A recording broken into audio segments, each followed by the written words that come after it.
We read today from the last chapter and the last verses in the Gospel of John, chapter 21, verses 20 to 25.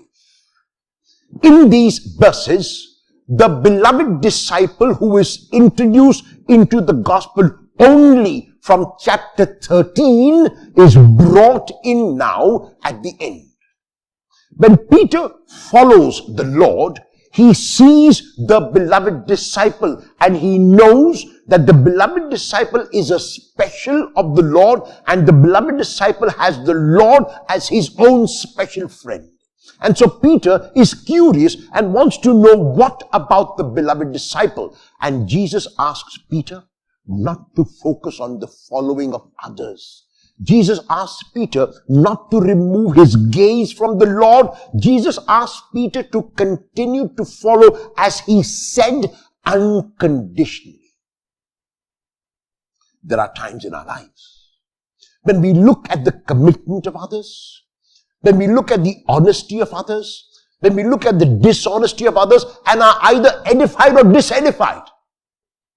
We sometimes say the others are so dishonest, they are so corrupt, and they seem to be prospering in life. We are honest, we are straightforward, we are ones who follow the law, and we are not being able to prosper. At those times, we are acting like Peter. Our focus ought not to be the dishonesty of others. Our focus ought not to be the untruth of others. Our focus has to be our own honesty and our own truth, because we follow the truth, not because others are following it or because they are not following it, but because we are convinced of the truth in Jesus. And this is what Jesus tells Peter. Your job is not to worry about him or her. Your job is to keep your gaze fixed on me and to follow me. And at the end of the gospel, we are given a hyperbolic statement. And the hyperbolic statement does have some truth in it, because in the last verse, this is what the evangelist says. There were many other things that Jesus did.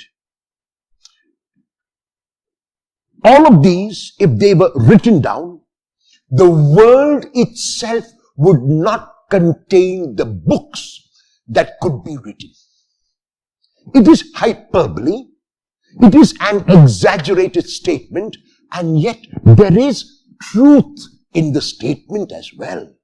Because it is definite that there were many other things which Jesus did, because Jesus was God's Son. There were many other things which Jesus said. What is said here and what is written here is only so that a person will be inspired by the Lord, will be able to imitate the Lord.